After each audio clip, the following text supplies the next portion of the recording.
আমি যদি তোদের সঙ্গে সন্ধি করি মানে মিটমাট করে নি তাহলে অর্থটা ছেড়ে দিবি বাবা? দিতে পারি একটা শর্তে। কি শর্ত তোমাদের?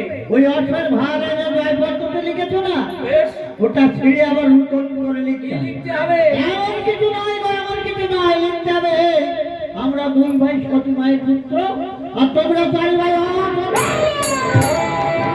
ত্রিবিন্দা কৃষ্ণ উপযুক্ত দেব প্রতিপা কোনো তাই না, তোমার পিতার তার তো বোকা। ওই হুকে হারে বাক্য কোথায় কোথায় আমার বাবা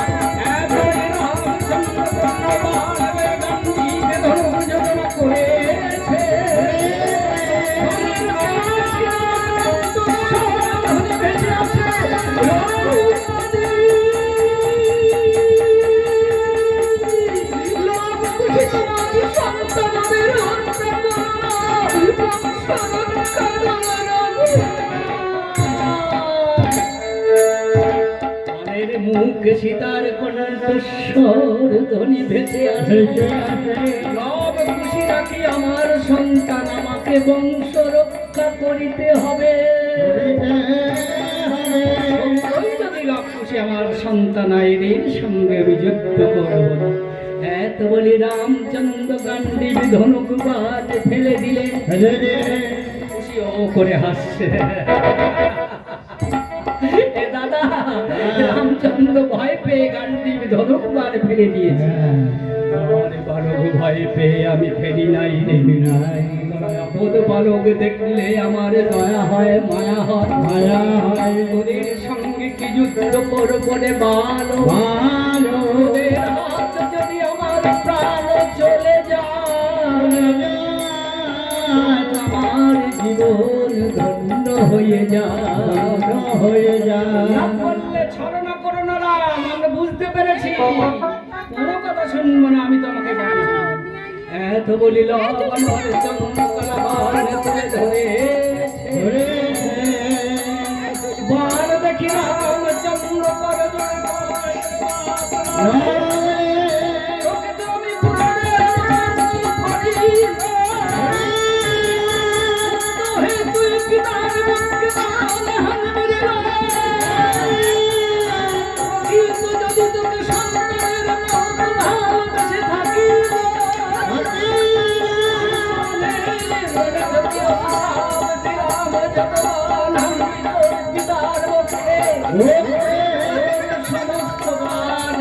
কণ্ঠে মালা হয়ে বলবে, কোনো কথা শুনবো না রাম, আমি তোমাকে বানান। এত বলিল আমার চন্দ্রকলা বাল তুলে ধরে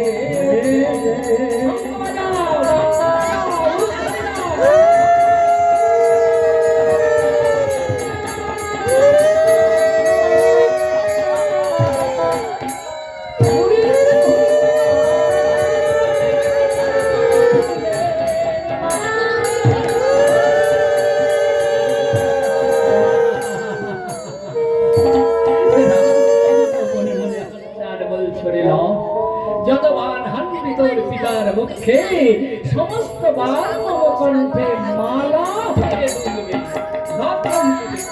আরে ভাই খুশি, রামকে একটা বান হেনে দিলাম, কণ্ঠের মালা হয়ে গেল। হ্যাঁ তাই তো দেখি রে ভাই, মন বলছে রাম বোধ আমার আপনজন হবে রে। বলে গিয়ে বলবো ভাই খুশি, বলেতে তুই ফুলের মালা করেছিস, সেই বলে ফুলের মালা কাটবো। ভাই বাপকে বসিয়ে দিয়ে ভাই চন্দ্রকলা বাল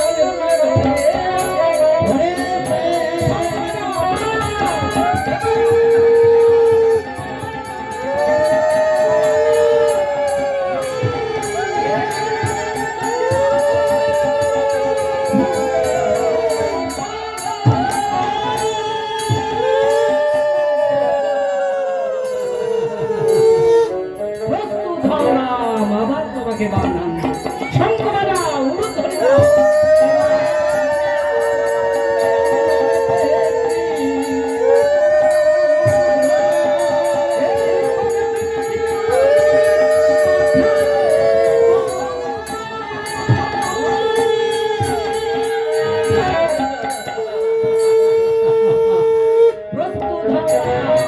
এবার তোমাকে সামনের ভবনে যেতে হবে শঙ্করা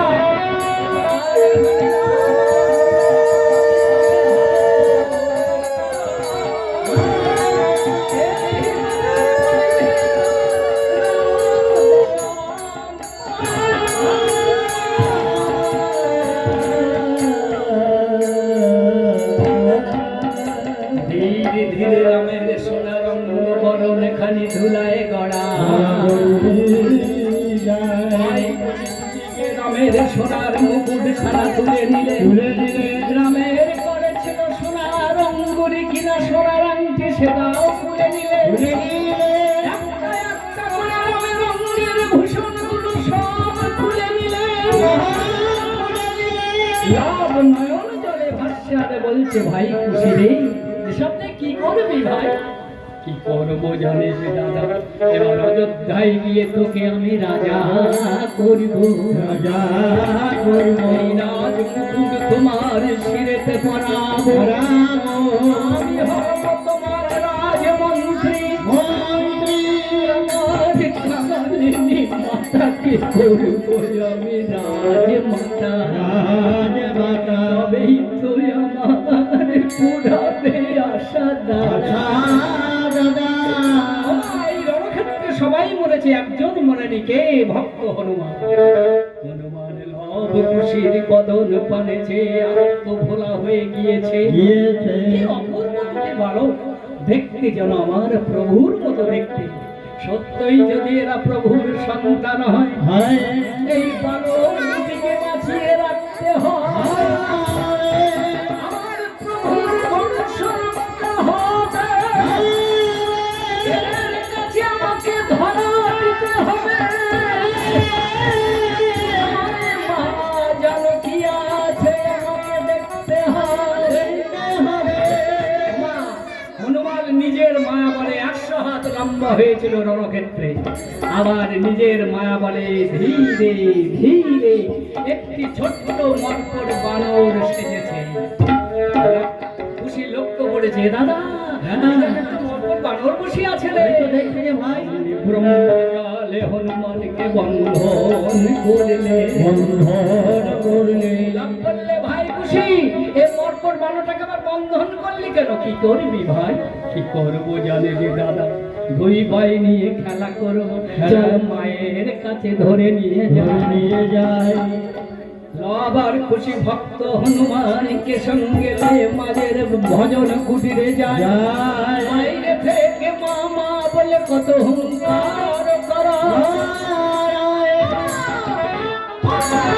সীতামা ঘর থেকে বাইরে এসে বললে হ্যাঁ রে খুশিরাও এত চিৎকার করিস কেন বাবু কতদিন ধরে তোমার কাছে সোনার মুকুট বায়না ধরে তুমি তো আমাদের ফুলের মুকুট দিয়ে ভুলিয়েছ মা এই দেখো যে আজ যুদ্ধে সোনার মুকুট খানি জয় করেছি এই দেখো মা তোমার জন্য একখানা সোনার অঙ্গুরি এনেছি দেখি দেখি দেখি দেখি দেখি সীতামা ছুটে এসে অঙ্গুরিতে দেখলেন রাম সীতা লেখা চমকে উঠলে তাই হবে আমার বিবাহের দিনে আমার পিতা যেন যৌতুক হিসেবে রঘুনাথকে যে অঙ্গুরি প্রদান করেছিলেন সেই অঙ্গুরিতে তো রাম সীতা নাম লেখা ছিল তাই তো সীতামায়ের সন্দেহ সত্যের পরিচয় ধরে লব তার সর্বনাশ করে বললে জানো মা অযোধ্যাবতী রামচন্দ্র অশ্বমেধ যজ্ঞ করেছেন আর যজ্ঞের অশ্ব এসেছিল এই তপবনের মাঝারে পদ্ম সুন্দরতা দিয়ে তোমার দোহাই দিয়ে বন্ধন করেছি লক্ষণ ভরত শত্রুঘ্ন রথ মহারথীকে মূর্ছা বলে মূর্ছা করেছি অবশেষে এসেছিল রামচন্দ্র রাজা তাকেও দিয়েছি উপযুক্ত সাজা এই দেখো আমার রামের সোনার মুকুট খানি জয় করে জয় করে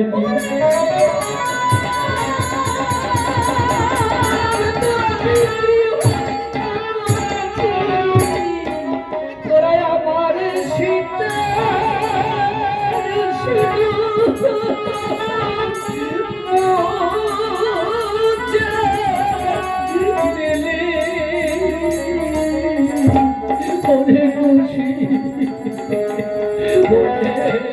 কুশলতা আমার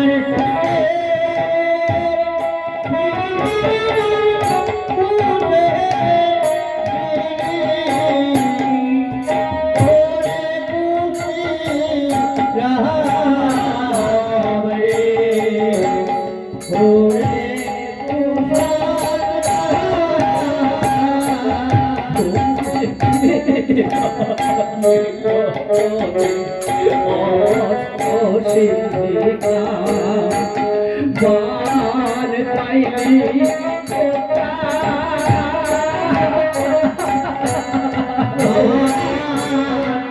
কে বাড়িলো অসুখা বান পাইলি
ছুটে গিয়ে সীতা মায়ের কর ধরে বললে, কি বললে মা?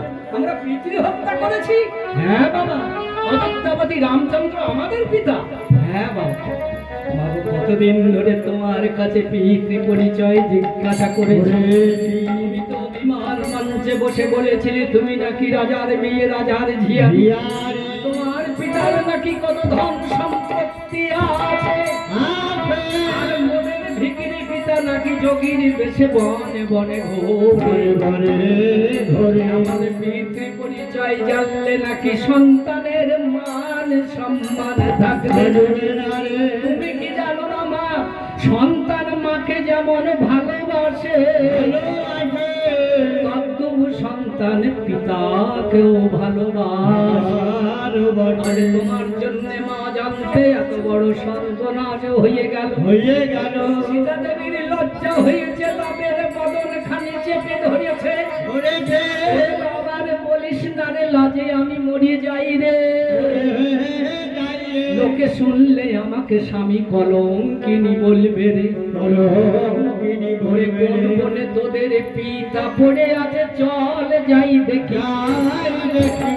পিছন ফিরিয়ে দেখছে হনুমানকে বন্ধন করেছে। আরে লাও, কাকে বন্ধন করেছি? রাম ভক্ত হনুমানকে বন্ধন মোচন করে দে।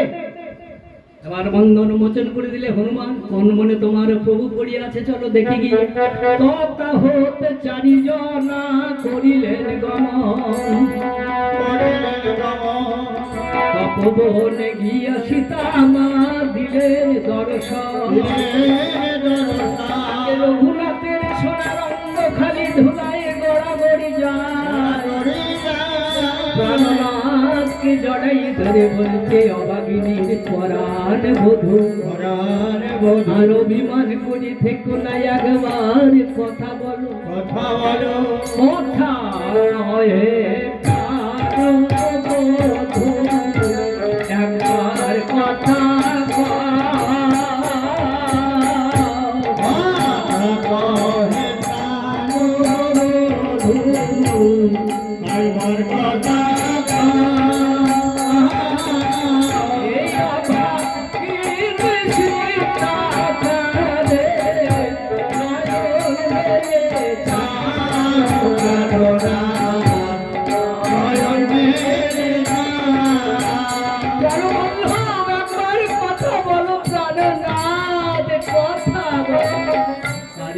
যাও তুমি এই অযোধ্যা নগরী আর দিয়ে যাও গো তোমার জনক ধিয়ার।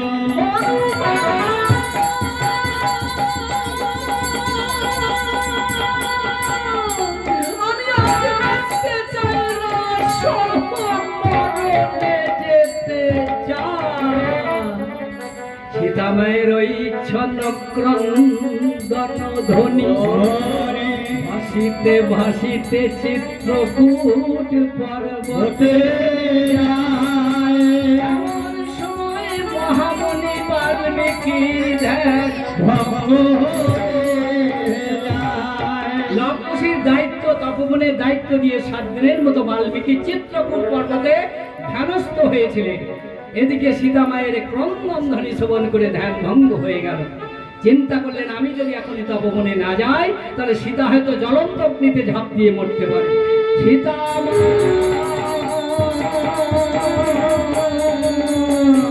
ক্ষণকাল তিষ্ঠ মাতা মরিস না, এতদিনে আমার রামায়ণ সত্য হলো না, মরিস না।